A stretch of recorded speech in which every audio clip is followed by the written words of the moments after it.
Na aula passada, começamos estudando o capítulo 20, que tem como tema industrialização e urbanização. Vimos que atualmente mais da metade da população mundial vive em cidades e a tendência é que cada vez mais haja o aumento da população no meio urbano nos próximos anos. As cidades desempenham um papel decisivo na economia capitalista, desde a Revolução Industrial, quando o processo de urbanização começou a se intensificar por meio da crescente transferências de populações do meio rural para o meio urbano, como a gente observa nessa imagem. Vimos que esse processo de urbanização, à medida que o tempo ia passando, ele ia se intensificando. Já no contexto de globalização, com o desenvolvimento dos sistemas de transporte e de comunicação, com a intensificação dos fluxos de mercadorias, de capitais que a gente vê no mundo moderno, a importância das cidades tem aumentado exatamente por elas se concentrarem os fatores econômicos essenciais para o desenvolvimento e crescimento econômico mundial. Na aula de hoje, a gente vai continuar a estudar, observando que existem as cidades chamadas inteligentes. O que a gente quer dizer com cidade inteligente? Cidades inteligentes são cidades que estão conectadas, que formam uma rede urbana de economia globalizada.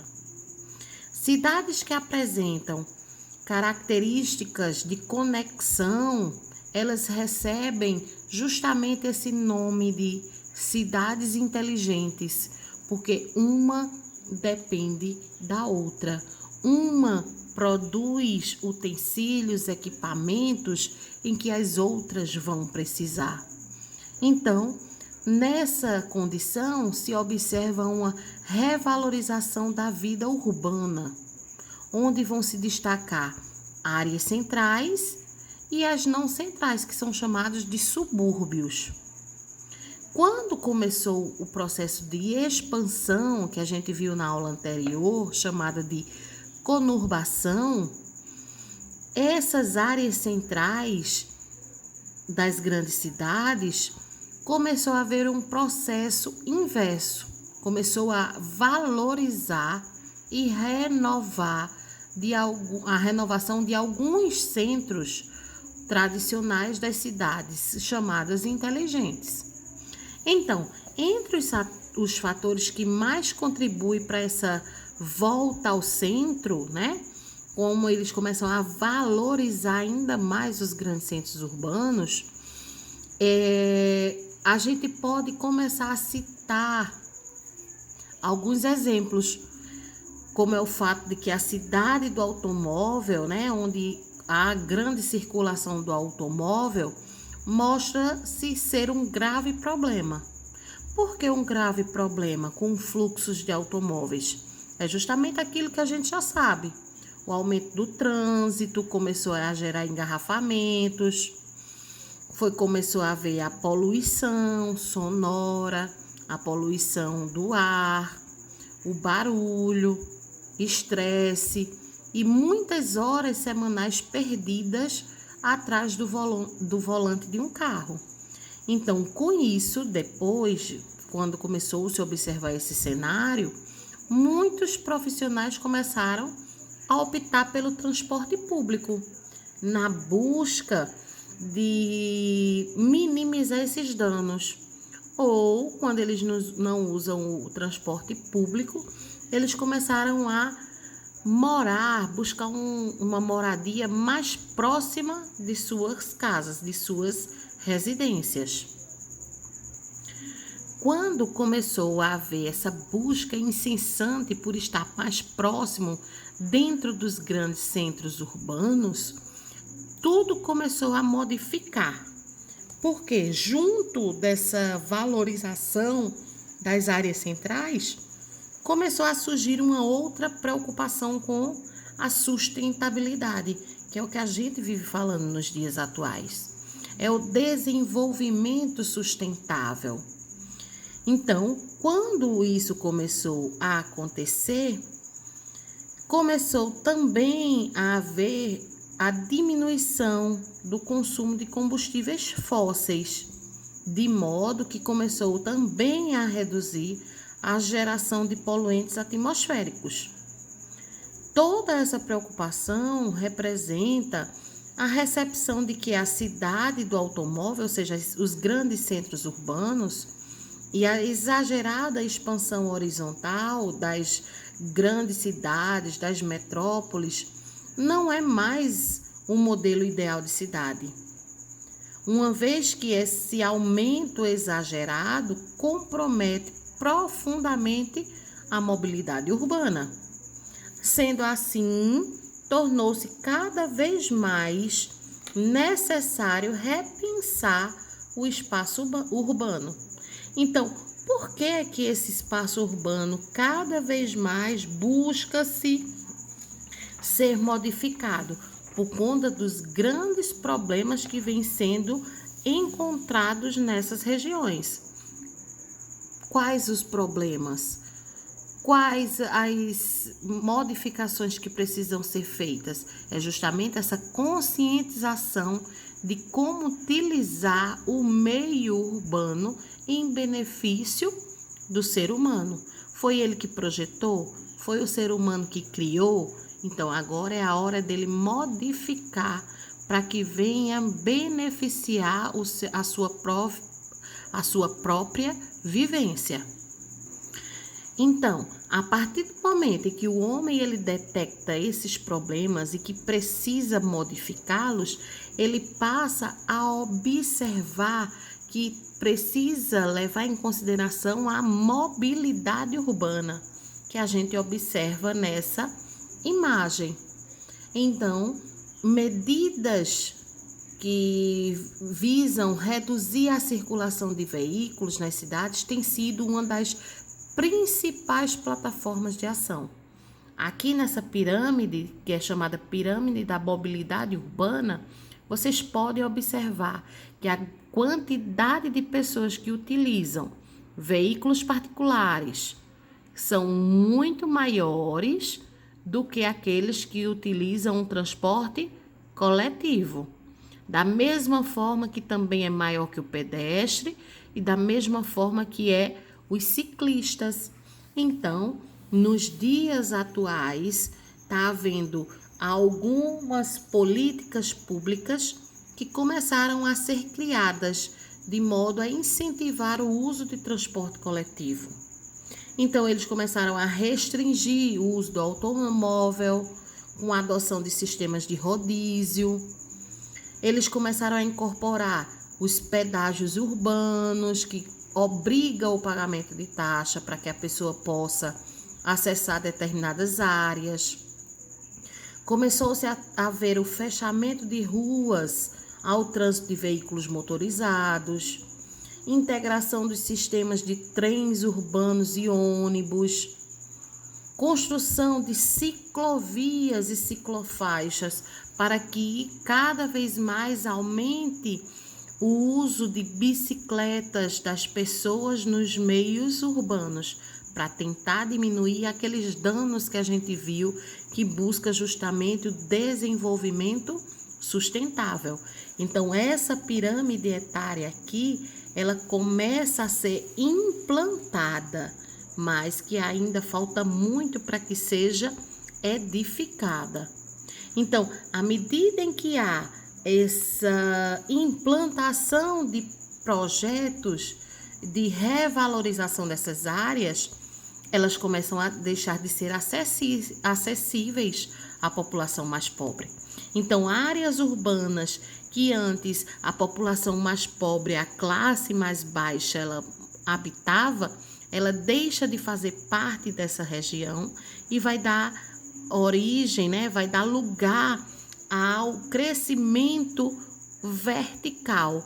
Começam a haver prédios no lugar das pequenas casas. Então, esse fenômeno que é chamado de gentrificação, que é usado para designar justamente pessoas ricas, ligadas à nobreza. Então, nesse processo de enobrecimento ou elitização de uma área específica da cidade, os antigos centros começam a se tornar inacessível às pessoas de baixa renda. Então, por isso que os valores das residências, dos terrenos, dos lotes, dos centros urbanos, eles são muito mais valorizados, muito mais caros do que as áreas mais periféricas. É justamente por conta dessa revalorização. Nesse processo, a gente observa uma contradição. Essa contradição envolve a transformação das cidades atuais. Como é que eu quero uma cidade sustentável se cada vez mais o crescimento vertical está fazendo com que a qualidade de vida dos moradores seja uma prioridade? Não tenho como. Então, por um lado, a gente precisa reconhecer que essas mudanças também são feitas de acordo com os interesses dos investidores, porque quem vai estar utilizando, morando, essas áreas são justamente aqueles de classe alta, aqueles que têm um poder maior de economia, ou seja, é a elite, é aqueles que têm condições de modernizar essas áreas urbanas.